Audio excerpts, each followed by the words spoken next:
बिस्मिल्लाहिर्रहमानिर्रहीम।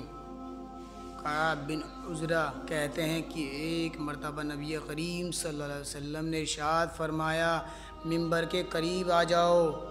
हम लोग हाजिर हो गए।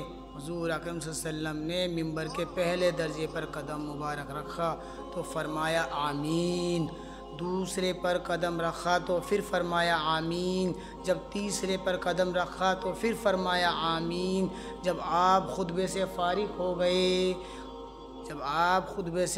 फ़ारिग हो गए नीचे उतरने लगे। हमने अर्ज़ किया कि हमने आज आपसे मिंबर पर चढ़ते हुए ऐसी बात सुनी जो कभी पहले नहीं सुनी थी। आपने इरशाद फरमाया कि उस वक्त जिब्रील अमीन मेरे सामने आए थे।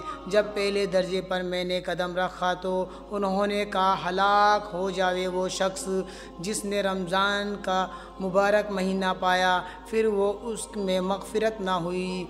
मैंने कहा आमीन। फिर जब दूसरे दर्जे पर चढ़ा तो उन्होंने कहा, हलाक हो जावे वो शख्स जिसके सामने आपका ज़िक्र मुबारक हो और वे दरूद ना भेजे। मैंने कहा आमीन। जब तीसरे दर्जे पर चढ़ा तो उन्होंने कहा, हलाक हो वे शख्स जिसके सामने उसके वालिदैन या उनमें से कोई एक बुढ़ापे को पहुंच जावे और वे उसको जन्नत में दाखिल ना कराए। मैंने कहा आमीन। इस हदीस में हज़रत जिब्राइल अलैहिस्सलाम ने 3 बद्दुआएं दी और हुज़ूर अकरम सल्लल्लाहु अलैहि वसल्लम ने इन तीनों पर आमीन कहा।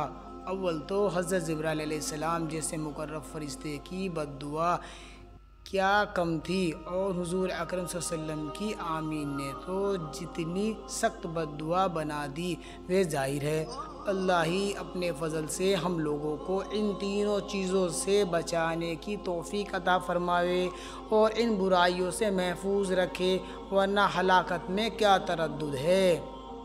मेरे दोस्तों, मेरे बुज़ुर्गों, अल्लाह से 24 घंटे सिर्फ़ अपने आमाल की कबूलियत और अपने गुनाहों पर इस्तिग़फ़ार करते रहें। रमज़ान अल मुबारक का महीना आ रहा है भाई, इबादत करें, रात को उठ के अल्लाह से मांगे, अल्लाह से अपनी बुराइयों को ख़त्म कराएं।